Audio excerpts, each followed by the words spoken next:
We're out here today from Morrie's Inver Mazda to do a comparison between the Mazda 3 hatchback as well as the Honda Civic. I'll show you a couple things outside the vehicles as well as a couple interior features.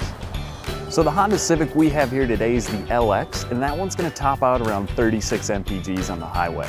The Mazda is the Grand Touring, and that one's going to get you all the way up to 38 miles per gallon on the highway. Both the Mazda as well as the Honda do have an aggressive styling. Back in 2013, both of them changed body styles to this new look. So the Honda Civic only gives you one engine option. That's going to be a 1.8 liter with 143 horsepower. The Mazda, on the other hand, you get two engine options. You are going to have a 2 liter, which is going to be 155 horsepower, and then you can work up in some models to a 2.5 liter, which is going to get you all the way up to over 180 horsepower. So this is the Grand Touring version of the Mazda. It has the bigger engine. I mean, it's just a blast to drive. That zoom mentality that Mazda's had all the way back to their old Miatas, you get that same feeling. It's a heated leather seat inside, and it's got a nice bolster. I mean, it really just holds you in place and lets you feel like you're gonna own the road. Little things that are kind of cool inside here, you get a heads-up display. Once you start the car, that screen will fold up, gives you your miles per hour. With the navigation, it'll be in there.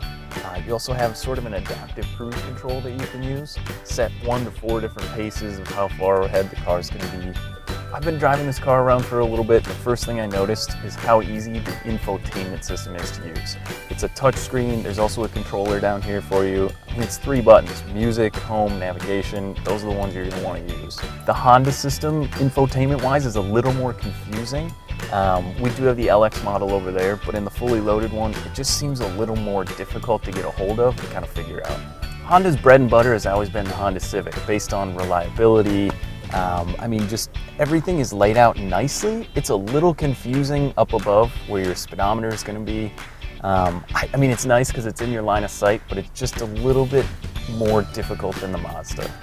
I like that the auxiliary input is right here. You can keep your phone out, play music that way, really easy to use. The steering wheel feels comfortable. I mean, the seated position is nice, but the seats don't hug you quite as well as the Mazda. The styling inside just feels a little more old school. The Mazda feels a little bit more futuristic. Everything seems like it fit and finish wise is a little bit nicer in the Mazda. Not that there's anything wrong with this, but it just seems like I like the way that's laid out a little bit more. The Mazda, the side mirrors was something I noticed when driving. Those do have the blind spot detection system, but the ones on the Honda Civic are really small. Makes it a little more difficult to see. Again, not a huge deal, but just one of those things you notice when you're driving around. Thanks for watching our quick comparison of the Mazda 3 hatchback and the Honda Civic. Make sure to stop by Morrie's Inver Mazda to schedule your test drive today. Thanks again for watching, and make sure you buy happy.